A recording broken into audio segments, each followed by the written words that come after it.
तो कई दिनों से ना मेरे दिमाग में कुछ खुराफात चल रही है।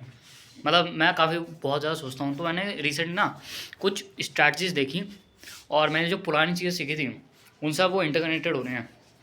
ये चीज़ें मतलब ऐसे मैं पब्लिकली बोलता हूँ तो मुझे पागल बोलते हैं, फिर भी मैं बताता हूँ। इस दुनिया में ना, इस दुनिया में कुछ भी हासिल करना है, कुछ भी करना है, तो देयर आर टू वेज, ठीक है मेरे हिसाब से। या तो मतलब उसे मिलिट्री की तरह देखो, मिलिट्री बेस जैसे होता है ना, जैसे वॉर में जाते हैं, है ना, पहले जमाने में, मतलब अभी वाले नहीं, गन्स और फायर न्यूक्लियर पावर होते हैं, ये तो एकदम अलग है। पहले जमाने जैसे वॉर में जाते हो टैक्टिक्स बनाते थे कि अच्छा अगर एनिमीज आ रहे हैं तो हमें पहाड़ में छुपना चाहिए और ये करना चाहिए, मतलब वॉर टैक्टिक्स, ठीक है। या तो अपनी लाइफ को वॉर की तरह देखो, या दूसरा चेस बोर्ड की तरह। ये चीज़ एंड्रू टेट से सीखी थी भाई, पता है किससे सीख ली, पर अच्छी चीज़ सीखी, बड़े आदमी वो सॉरी। तो वो बंदा जो है उसे बताया कि कभी कभार ना ऐसे कोई ऐसे जब उसे किसी ने बहुत ही अजीब सा मैसेज करा कि भाई यार जर्क ऑफ करना कैसे छोड़े, तो उसे बताया देखो भाई, जब हम लाइफ को ना ऐसे देखते हैं चेस बोर्ड की तरह और उस एक्चुअल पोजीशन पे बैठे रहते हैं जैसे अभी है, तो अभी चेस बोर्ड पे सारे पीसेस सेटल हैं और अभी मौका है, ठीक है। तो अभी इस पोजीशन में मैं कौन सा मूव चल सकता हूँ जो मुझे विक्ट्री की तरफ पास लाएगा। और यू नो वॉट, मैं इतने सालों से ना चेस खेले आ रहा हूँ और मुझे ना, मैं बताऊँ, मैं शायद से ना मैक्सिमम अगर कितनी कैलकुलेशन रख लूँ 8 से ऊपर मैं कभी नहीं जाता। मतलब मुझे पता भी नहीं अपनी ज़िंदगी में 16 कैलकुलेशन तक भी गया हूँ कभी की नहीं। पर देखो चेस में मेन रूल क्या है, द बेस्ट मेन रूल क्या है चेस में, कि बस मूव्स अच्छे या बहुत बढ़िया नहीं चलने। मिड मूव अगर भी चल रही है ना, मैं जैसे चेस खेलता हूँ, मैं बहुत ही तगड़ा चेस खेल सकता हूँ, पर उसमें बहुत ज़्यादा दिमाग खर्च करता है। फिर मैं बाद में अपने 10 मैच स्पीड रन नहीं कर पाता, मेरा सारा दिमाग यही गेम में खर्च हो जाता है। तो जो बेसिक मूव्स होते हैं बस ऐसे खेलो कि अच्छा गेम चलता जाए चलता जाए चलता जाए। एक बार आएगी ऐसी गलती सामने वाले से जिसे एक बार पकड़ना है। लो इलो में यही होता है, हमारा यही होता है। ऐसी गलती आएगी उस बंदे से कि बस उस गलती को पकड़ना है, फिर उस पर कैपिटलाइज करना है। एक एक एक एक्स्ट्रा पीस मिल गया, गेम जीत गया भाई। और उल्टा पता है, अगर एक पॉइंट भी मिल गया ना, मैं एक पॉइंट से जीतता हूँ, पता है, ऐसे पुश करके। तो ये तो चलो चेस के बाद में ज़्यादा उस ना ऊपर जा रहा हूँ, मतलब टॉपिक से भटक रहे हैं। देयर आर टू वेज, ठीक है। अब चेस की तो स्ट्रैटेजी बहुत सिंपल है कि चलो बोर्ड है और ये है कि अब चलो मेरे पास अभी मैंने दुनिया भर का ये सब ना कर रहा हूँ मैं, पर मेरे पास अभी ना ऑप्शन नहीं है जर्क ऑफ करने का मेरे पास। मैं अभी इस टाइम पे वीडियो गेम नहीं खेल सकता, ये बेस्ट मूव नहीं है चेस बोर्ड में। हो सकता है एक बार चेस बोर्ड में ना गलत मूव भी चल दे इंसान, पर एक चेस बोर्ड में ना मूव्स की इतनी पॉसिबिलिटी है जितने इस दुनिया में एटम्स नहीं है। तो अगर चेस बोर्ड के मैच के मिडिल गेम में भी ना एक गलती कर दी, एक गलती, तो उसके मिलियंस बिलियंस पता नहीं कितने पॉसिबल है उस गलती को फिक्स करके जीतने के। That's how life works, same as chess. पर मिलिट्री स्ट्रैटेजी में पूरी आपको मिलिट्री स्ट्रैटेजी समझनी पड़ती है, आपको बुक्स रीड करनी पड़ती है मिलिट्री स्ट्रैटेजी समझने के लिए। उल्टा जो चाइनीज स्टूडेंट्स होते हैं ना, चाइनीज स्टूडेंट्स, वो बंदे बचपन से, ये हम जब ये पढ़े थे ना, क्या कहते हैं, कुछ वो उल्टा सीधा नहीं बोलूँगा, पर जब बच्चों को गायत्री मंत्र सिखाते हैं ना, ओम भूर स्व, अच्छी बातें सिखाते हैं, पर वहाँ पे बच्चों को छोटी एज से ही मिलिट्री स्ट्रैटेजी सिखाना जानते हैं। और उसमें से सबसे बेस्ट स्ट्रैटेजी बताऊँ क्या है, जो सबसे पॉपुलर चाइनीज स्ट्रैटेजी है, चाइनीज़ मिलिट्री की, वो बेस्ट स्ट्रैटेजी है, उसे रिवर स्ट्रैटेजी बोलते हैं। मुझे एग्जैक्ट नाम नहीं पता चाइनीज़ में, पता नहीं क्या बोलते हैं उसे। उस स्ट्रैटेजी का रूल क्या है पता है, तुम जनरल हो, मैं जनरल हूँ, मेरी आर्मी हार रही है, हम पिट रहे हैं भाई, हमारी ऐसी की तैसी कर दी भाई, अब बंदे मर रहे हैं आधे, एक बंदे का हाथ कट गया यार, अब पता नहीं ये लंगड़ा रहा है भाई, क्या करूँ मैं।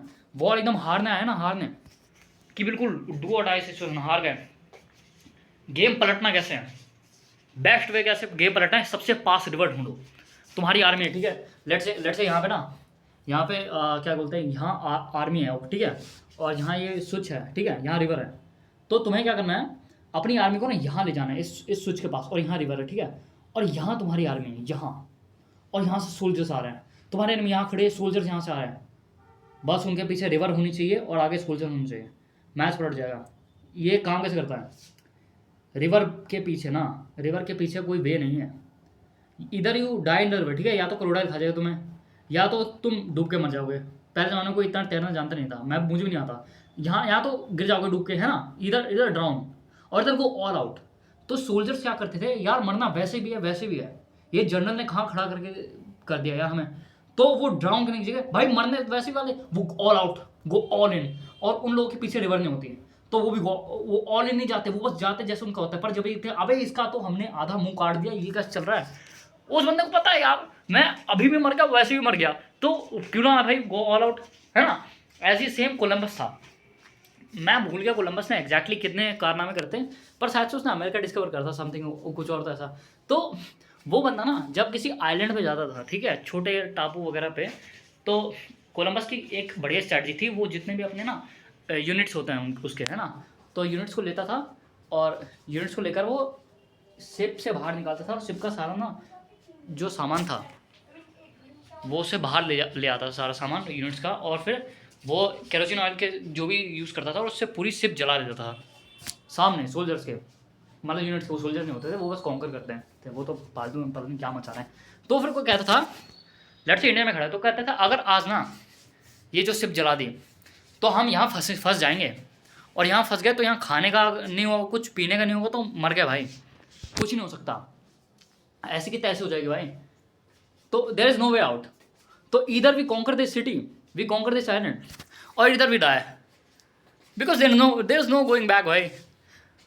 तो भाई ये तो बेस्ट स्ट्रैटेजी है यार, ये इतनी अच्छी स्ट्रैटेजी यार, मजाक सेट के पता है जब मैं यार ये थोड़ा ब्रैक मैं क्या से बताऊँ, ये स्ट्रैटेजी मेरी लाइफ में कैसे अप्लाई हुई ये बताता हूँ। मैं जब जेई दे रहा था, अरे छोड़ो, मेरा जैसे कॉलेज लगा ना जेई में, तो मैं हक गया 219704 रैंक है भाई, फ़ोन नंबर बराबर रैंक लाने के बाद छी भाई।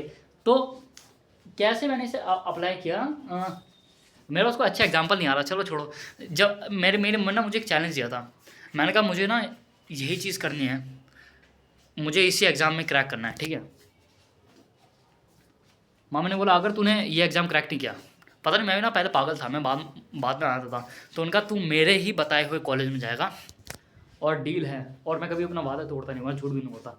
तो मैंने हाथ मिला लिया, मैंने कहा अगर मैंने ना अपने ड्रॉप ईयर में कुछ किया नहीं, मैं बर्बाद हो गया, तो आप जो कॉलेज बोलोगे ना मैं उसमें चल जाऊँगा, बस मुझे ड्रॉप ईयर का मौका दे दो।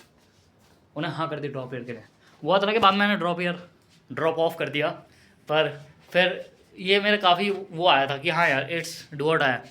तो अपनी सिचुएशन यही कर लो, पीछे एक रिवर बैंक होना चाहिए, आगे आर्मी होनी चाहिए, इधर डू और डाई, ठीक है। और भाई किसी नॉर्मल ज़िंदगी ऐसे करने से अच्छा तो it's rather you rather be dead भाई, यू रादर डाई भाई, यार क्या करने हैं, मतलब 9 to 5 भी ये सब।